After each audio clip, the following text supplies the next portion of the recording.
నిర్మల్ జిల్లా తానూర్ మండలం బోసి గ్రామంలో 62 ఏండ్లుగా ఒకే వినాయకుని భక్తి శ్రద్ధలతో గ్రామమంతా ఒక్కటై పూజిస్తున్నారు.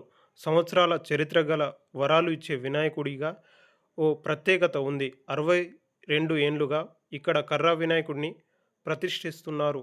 కానీ నిమజ్జనం చేయరు.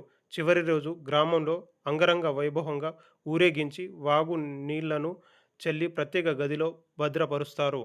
తిరిగి వినాయక చవితి సందర్భంగా ప్రతిష్ఠిస్తారు. సుదూర ప్రాంతాల నుంచి భక్తులు తరలివచ్చి మొక్కులు తీర్చుకుంటున్నారు. 1963 నాటి నుంచి నేటి వరకు ఈ గణనాథుడే విశేష పూజలందుకుంటున్నాడు. గ్రామస్తులు ఐకమత్యంగా ఉండి మధ్య పనియేలకు దూరంగా ఉంటూ యువకులు, వృద్ధులు అని తేడా లేకుండా నవరాత్రులు భక్తి శ్రద్ధలతో పూజిస్తుంటుంటారు. ఈ ఒక్క వినాయకుడినే ప్రతిష్ఠించడం ఆనవాయితీగా వస్తుందని మండల కమిటీ తెలియజేశారు.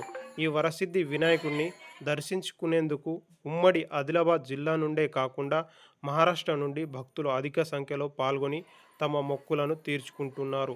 ఆలయ కమిటీలు అన్నదాన కార్యక్రమం నిర్వహించారు.